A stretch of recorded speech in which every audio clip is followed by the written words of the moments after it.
Hello, and welcome to today's MBDA Cares webinar, Creating Policies to Manage Telework and Remote Customer Service. I am Brittany Elkins, Program Manager of the MBDA Cares Initiative. MBDA Cares is a program funded by the Minority Business Development Agency and powered by the MMBC Continuum. Today, we'll be hosting one of many monthly webinars that have been designed to connect you with experts that will give you insight and best practices that you can implement into your day-to-day operations. But before we get started, I would like to briefly turn the programming over to the MMBC Continuum's President and CEO, Joselle Luster-Booker. Joselle? Hello, welcome to today's seminar. I am Joselle Booker, President and CEO of the MMBC Continuum. The MMBC Continuum is a minority economic development agency located in Memphis, Tennessee. It serves the metro area of Memphis, as well as the counties that make up the Memphis statistical market area and other areas across the Mid-South region in Arkansas and Mississippi. We provide goods and services through two corporations through our members who are minority and women-owned businesses. We're proud to be able to provide the services of the MBDA Cares network to companies in the Memphis Mid-South region. We hope you're able to use this information today to strengthen, fortify, and prepare your businesses to be able to withstand future disruptions in the economy and in the marketplace. At this time, I'll turn you back over to our presenter and our host, Brittany Elkins. Thank you, Joselle. The MBDA Cares was launched in response to the unpredictable impact of COVID-19 on minority and small businesses. We are committed to providing free COVID-19 related support through educating, training, and advising of business owners and their employees in Memphis and across the Mid-South, including the states of Tennessee, Arkansas, and Mississippi. COVID-19 has drastically affected countless minority and small businesses and how they operate. Many business owners were faced with the challenge of designing remote workforces, and their employees became teleworkers. Unfortunately, some business owners were forced to implement remote work without a policy in place. These organizations are implementing remote work arrangements for their employees, many of them for the first time, and need to be able to outline expectations and guidelines for working outside of the office. Generally, remote work policies cover eligibility, working expectations, legal considerations, and technological issues. But during these extraordinary circumstances, policies are now expanding coverage into other areas. We're undergoing one of the biggest changes in history in how people work. Business owners are now faced with the challenge of having a set of people who have never worked from home who are now doing it full time. They also have managers, who have never managed people working from home. So today, we will discuss how to design remote work policies that go beyond managing productivity, but set guidelines and norms for people managing and working in a brand new way. Today, I am joined by two experts who will share their experiences and best practices with creating and implementing telework and remote work policies post-COVID-19. First, I would like to introduce Ms. Lachelle Vaughn. Lachelle Vaughn is the Vice President and Chief Information Officer at Memphis Light, Gas, and Water. She is responsible for managing information technology services, data security, client services, and enterprise resources support. Vaughn is an expert in information technology and holds over 35 years of experience in client management, application development, data center operations, network and telecommunication services, and security and compliance operations. Prior to joining Memphis Light, Gas, and Water in 2011, Vaughn served as Vice President of Information Technology for Hilton Worldwide. She received her Master's of Science in Computer Science from Christian Brothers University and a Bachelor of Science in Computer Science from Mississippi State University. Welcome, Lachelle. I would also like to introduce Mr. Eric Conway. Eric is the manager of employee services at Memphis Light, Gas, and Water. His greatest business achievement to date is assisting MLGW and transitioning business through the pandemic. It was both his greatest challenge and accomplishment. He has literally created policies and guidance out of nothing with a short turnaround. Eric was able to form business partnerships to get things done in 1 to 2 weeks that sometimes would take months to approve and put in place. He received a master's degree in human resource management from Webster University and a bachelor's degree in management from Lemoyne-on College. Prior to joining Memphis Light, Gas, and Water, Eric worked in human resources departments for local corporations, including FedEx Express and First Horizon Bank. Welcome, Eric. Thank you to you both for joining us today. But before we get started, I would like if you could both share what your roles are at MLGW and how they have been impacted by COVID-19. Michelle, will you do us the honors? I will. Thank you so much, Brittany, for the invitation to you and Ms. Joselle Booker. We're delighted. I am delighted to be here to share with your audience. I'm Vice President and Chief Information Officer, as you pointed out, at Memphis Light, Gas, and Water, having served there 10 years. One of the things that I know is that in information technology, there are very few things that we can do during the day. And so therefore, in our field of work and field of study, for my 35 plus years, it has always been a way of working remotely, because you must service those systems after hours when your key users are not there. And so after hours and Saturdays and being able to manage those resources has been very, very common to us, because it is how we work and how we support the systems 24/7. For the pandemic, though, it brought a number of revelations, particularly to our users, our clients, because they were not accustomed to being able to work remotely. And so there were a lot of things as we go through our conversation. I'd like to share with you our learnings and what that pandemic meant, not so much for my team, but how do we support our key users who must keep working to keep the business going. Thank you, Lachelle. Eric, could you tell us about your role and how it's been impacted by COVID-19? Yes, thank you, and good afternoon, Brittany, and I appreciate the opportunity to talk today with MBDA.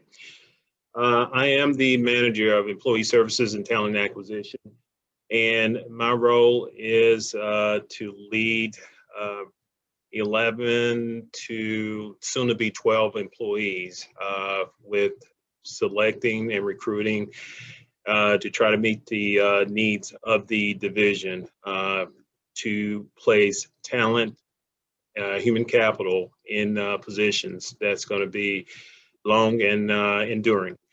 With that being said, I have many hats within the division. I like to say that my department it's a department within departments. We deal with, again, talent and acquisition, policies, and that's amending and creating policies. We deal with advising and guiding on discipline. Unfortunately, termination is a part of that sometimes. Not proud of it, but it's something that we've been assigned to do. But also reassignments, line of progressions. We work hand in hand with compensation, insurance. We deal with FMLA, ADA, just to name a few things. With that being said, the transition during this pandemic has been the biggest challenge of my career. We had to not only track exclusions from work, but do reports, to the president and SLC, which is made up of various presidents, vice presidents of the division, and managing telework, remote work, which we had to create a policy, and which we're going to be speaking on today regarding just a framework of how we were going to do this, because MLG&W has never really ventured down that road before. And with the help of Lachelle's area, we had to make something out of nothing and quickly, So it has been challenging, but we have made it work, and we've been highly successful within this year now. I can't believe it, but it has actually been a year. So again, it's all about the business continuity, how we were going to have this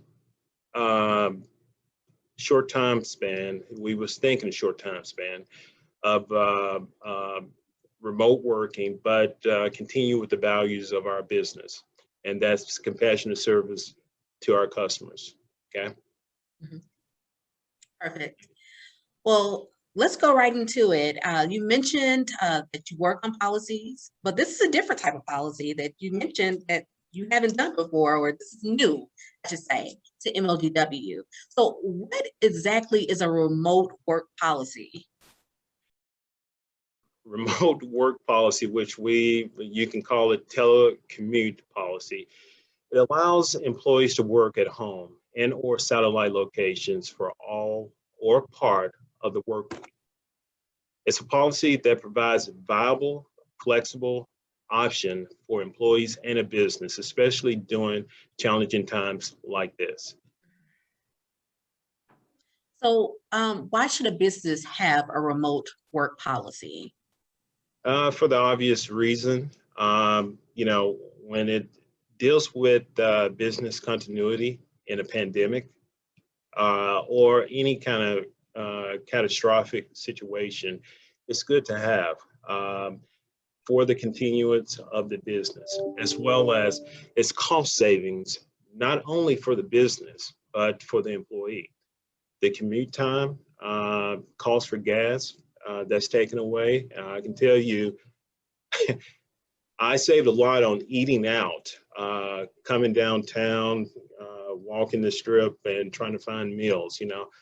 You do that at home, and it's actually a raise for the employee. Less commute means more time to work. It's fewer sick days that I'm reviewing also that is taken about our remote workers. So that makes a happier work life, not only for the employee, but for the business, the employer. Mm-hmm. Well, Eric, I think you would agree. I think you would agree that while the pandemic made it obvious, it's really for any emergency situation. We could begin to think about a number of things in our just geographical area that could convert itself or become an emergency. And therefore, our goal is to make sure that we have our team set and equipped to service our customers wherever they happen to be, whether it's in the office or in a satellite site. And so the pandemic is what we're all talking about, but it could be any emergency situation.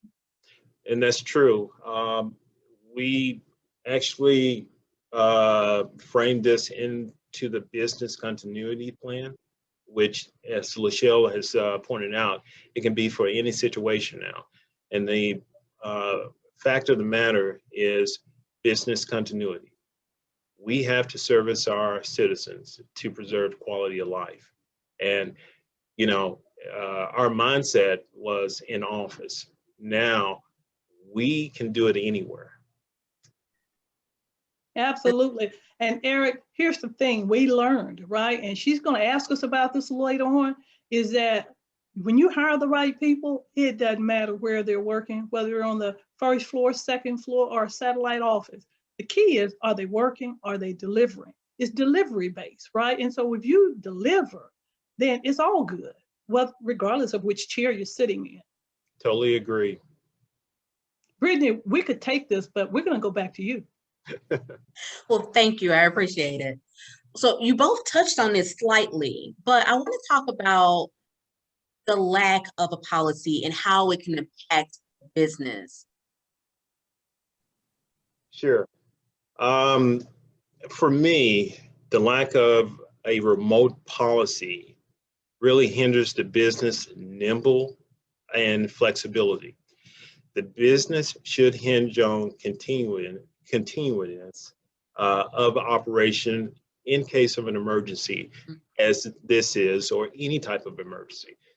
Our electricity could be impacted because of cybersecurity or whatever. We need the flexibility, and we have it now to work anywhere, as Lachelle has pointed out. A non-existent remote policy can affect the employee morale also in case of times that are uncertain. It is the business responsibility to make sure and bring calm to ambiguity within our business. So everything for the employees, which may seem uncertain, it is certain because again, we can deploy them anywhere to work. So the basic needs for them is to work and take care of their family. Our basic needs is to take care of the not only the employee, but the customers of Shelby County. And that is preserving quality of life. Lachelle, you want to add? No, I think you absolutely hit on all of that. The fear of the unknown and just not the uncertainty creates a bit of angst and anxiety that we just assume our employees not have. That it's very clear what the remote work requirements are and what you must have to be successful in that satellite space. And so it clears it all up so that everybody understands. And quite frankly, it is very much akin to the guidelines that we have pre-pandemic. There were guidelines that everyone observed when they came to the office space. That is no different than when you're in a satellite office. And so it's clarity is what the goal is. That's great. So what should be included in a remote work policy? Well, our policies is made up of criteria. At first, it's going to be the purpose. You need to be specific who the policy covers. Normally, it's employees. Now, you may, in this policy, want to create a little bit of flexibility because we do have contingent workers, we do have contractors, you know, and if we're issuing equipment, you know, we may want to be a little bit flexible, especially if they come on your facilities or they're just housed in your facilities. Also, the scope, what employees are deemed appropriate by the company to work remotely. Now, with this also, you need to be a little bit flexible because in the midst of creating that telecommute policy, I knew the professionals, our exempt employees, the majority of them could work from home. I wasn't so sure on how the non-exempt employees and how we was going to handle them, you know, but again, due to this pandemic, we had to think fast and think quick to make sure that everybody was safe and mitigate the infections of the virus. So again, we made it flexible enough where we can deploy them next after we finish communicating and deployed the professionals who were already set with equipment, a phone, PCs to work from home. So again, that's the scope. You need to be flexible in there, but that pretty much determines or gives the company the appropriate flexibility to deem who can work from home. Also, the policy statement. You need to make sure that the policy statement is clear and it no way changes the term and condition of employment with the company. So that's in the policy statement. And procedures, how telecommuting will be requested, submitted, and approved. So the manager can submit it based on their employees and if they are equipped to do this. You request it, you submit it, so technically we have a paper form right now, which Lachelle will evolve it to electronic sooner or later, but and who approves it, and ultimately our VPs approve their area requests. So, and the responsibilities. Lastly, who is responsible for answering questions regarding this policy? Since I created it, I put ESTA, well, the manager of ESTA. So, and it can be farmed out to the area manager or VP of that area, just depending on who are you most comfortable with in answering the questions. And normally it's HR. So those are the 5 criteria in a policy that I would recommend. Wonderful. That's great feedback. Eric, can you tell me how a remote work policy can improve the day-to-day operations for business? Sure.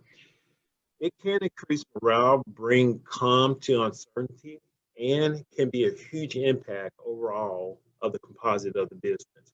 The employee can generate continued customer service, potentially increase productivity, fewer absences, as I've already communicated, and it mitigates costs to the company and the employee. Simply, a remote policy will create an understanding on how the company can continue to operate amid a catastrophic event. Yes. Yes, employee morale has to continue to be high in order to remain productive. It's definitely a must. Can you speak to about company culture? Include that within a policy. Company culture, yeah, that's interesting because our company culture and any company culture should be surrounded by compassion service, which is one of the MODW ways. So our company culture is, as I stated, compassionate service, integrity, safety, inclusive, and ownership.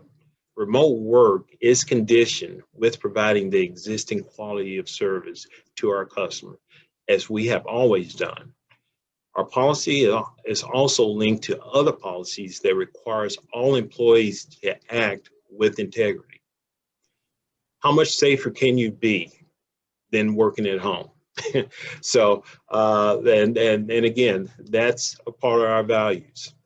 We ask each employee to take ownership of their business and apply it like it was their own, and or the same as if they were at work. And lastly, inclusion. With Zoom, I've seen inclusion of ideas and opinions have actually grown. This time, we do not marginalize our peers in Zoom meetings or any kind of forum. So these are the 5 criteria for MLGNW. And we have, expounded on this and grown tremendously with our telework.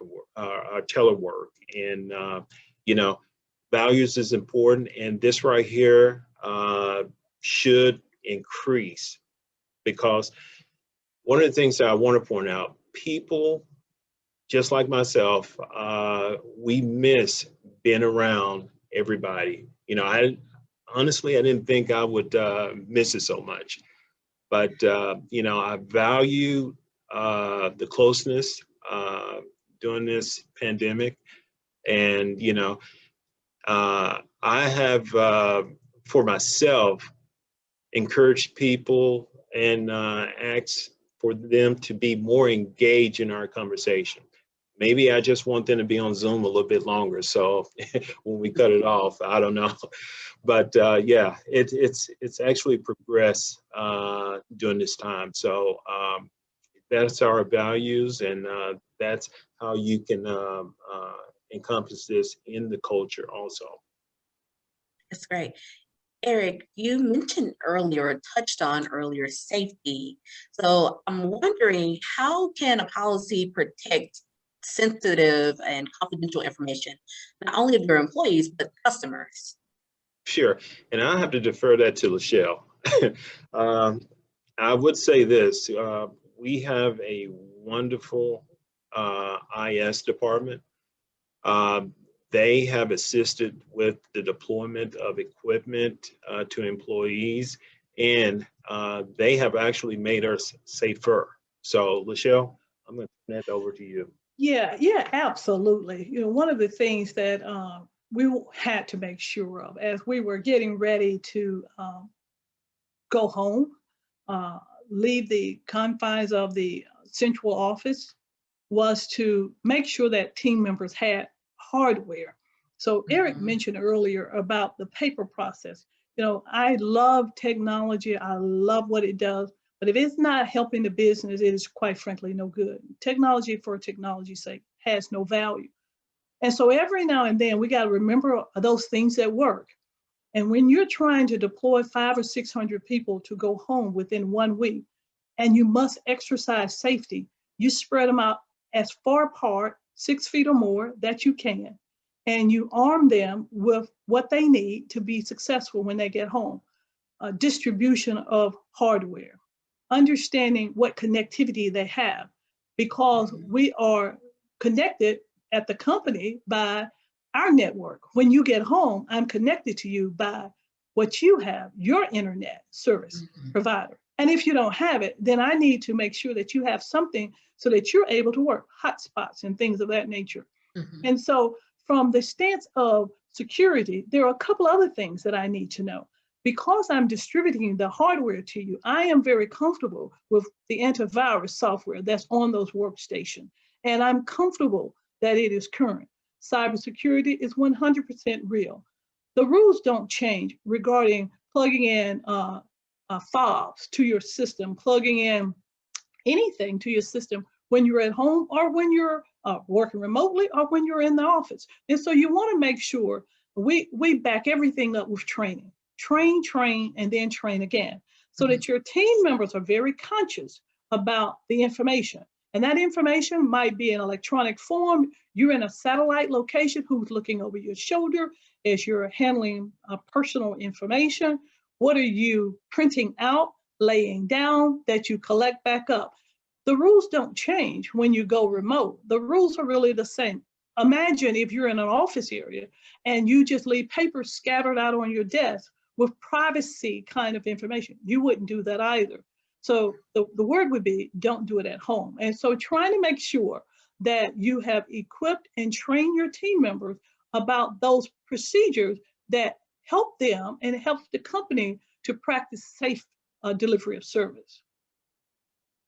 Thank you, Lachelle.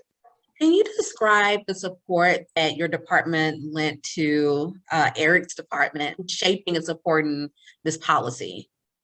Yeah, absolutely. One, trying to make sure that they were accessible. So one of the very first thing we did was to keep management informed, was to take this information that we were collecting about who's going home, what are they taking home.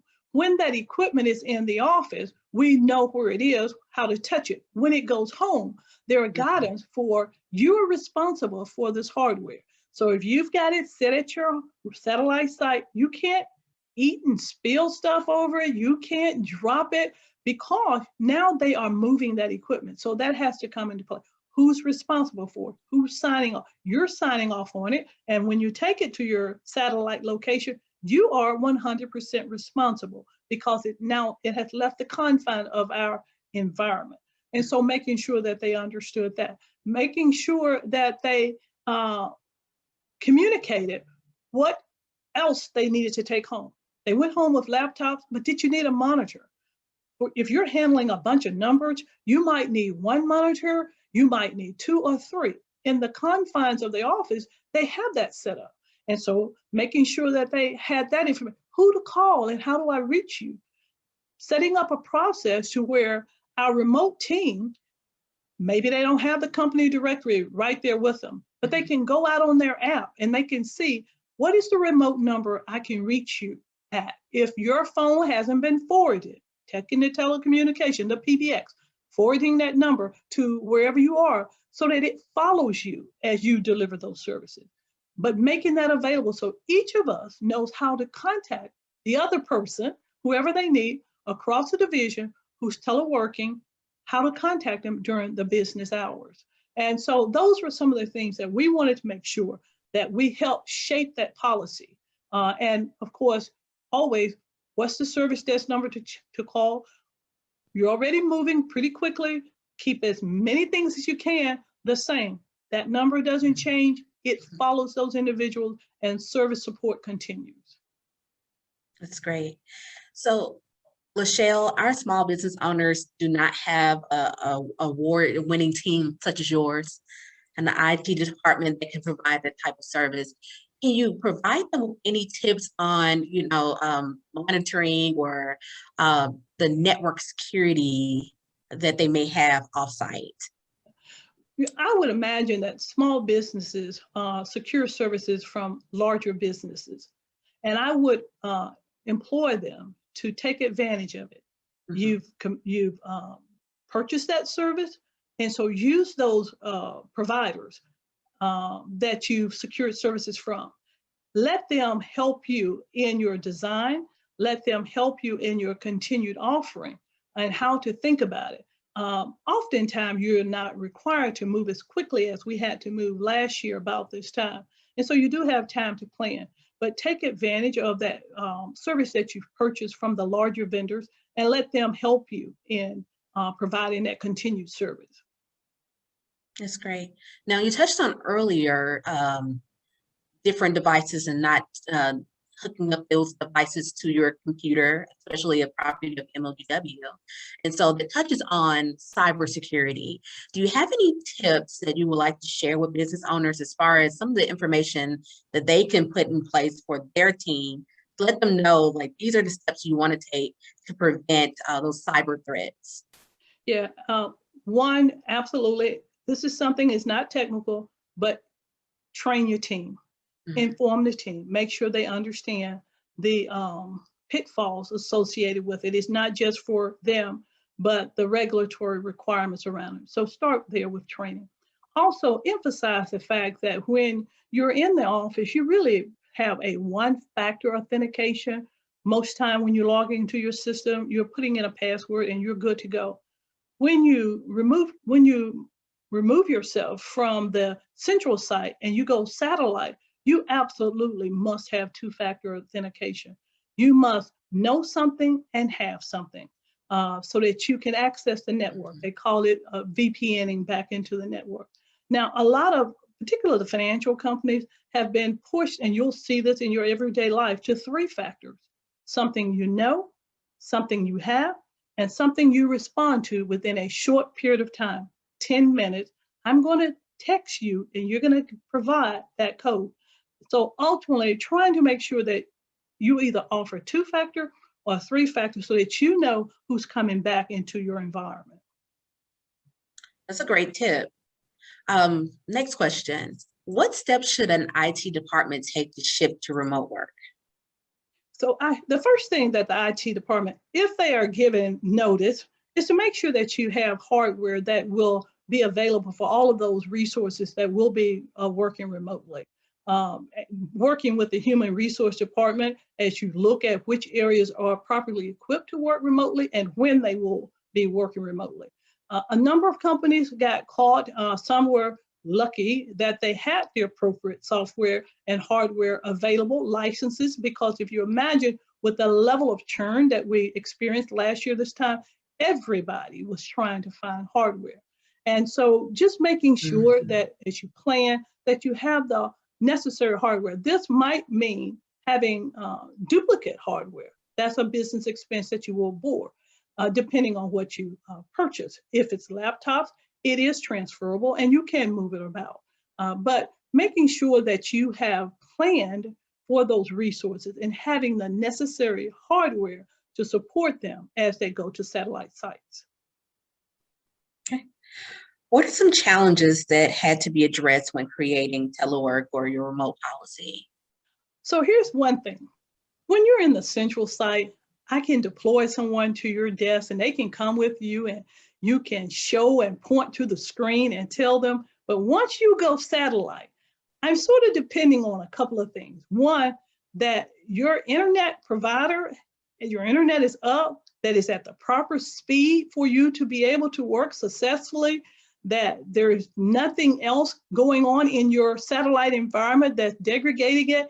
Trying to remote support without having the added advantage of being with the person is the challenge. And so making sure that you remain calm, because they could get very frustrating for the user because they're like, it just doesn't work. It just doesn't work. Well, it will work, but you gotta be calm and just know that once you get through that hurdle, maybe the first, second, maybe the third time, but after that, just like most things, you'll learn what's needed to make the connection, to make sure that you have the access and go from there. And of course, change that password frequently. And another question, what have been some of the positive outcomes or any aha moments you've both learned from this new remote work environment? Hey, so Eric and I will agree on this. When you're in the office, you know exactly where that piece of paper is, which file cabinet, which drawer, and which corner. When you go remote, digitization of your record has to be at the top of the list. It should have been at the top of the list pre-pandemic so that it's accessible, right? It's accessibility is what you're after, and so that multiple people can access those records that are needed. And so I think that was an aha moment for a number of areas. Why didn't I have those records digitized? And so that is a project that picked up last year and will continue into this year, making sure that those records are digitized, reduces our physical footprint, makes it accessible to others. Yes, and I'll add on that, that transitioning from paper to storing electronically all the time, it helped tremendously, as well as Lachelle's team and introduced us to DocuSign. We can just sign things electronically and push it through. He emails it to the next person and it goes on down the list. That actually carved out a lot of time manually, and also learning how to sign through PDF electronically also.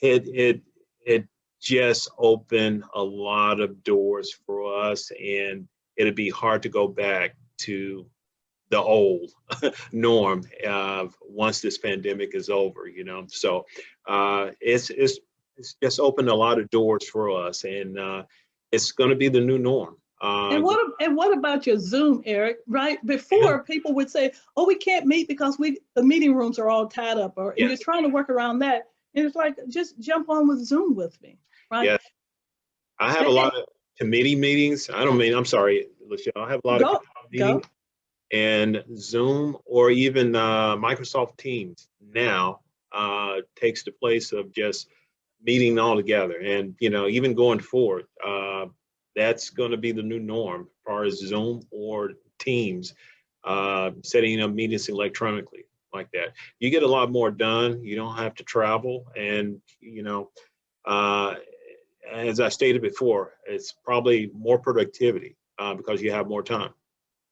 And it's a simple technology, right? One of the things that we learned, I believe another aha moment, and we use this a time or two, Brittany, to our advantage, when people would say, well, it doesn't work or whatever, we would say, well, all the kids are doing it. Can we just find us a fifth grader? Because they know how to do it. And you know, this technology, college students and high schoolers, junior hires, they've been Zooming for years. It was the pandemic that brought the rest of us along with it. Yeah. Right, that's a good point. Wow, this was some amazing information that you all shared today. And I just want to thank you again for you both joining us and providing not only your experience, but some best practices that our business owners can implement into their day-to-day operations. So I thank you again. I really appreciate you both joining us today. So if any of the viewers out there, and thank you to the viewers for joining us, but if you have any questions for our speakers today, we ask that you please email them to us at mbdacares@mmbc-methods.org. To stay up to date, we ask you to go over and like our Facebook page. This way that you can keep your eye on any announcements that we have, any upcoming webinars such as this one, any upcoming events, and of course, any updates that we may have that impact your business in regards to COVID-19. We want to thank you again for joining us, and we'll see you next time. Thank you. Thank you. Thank you.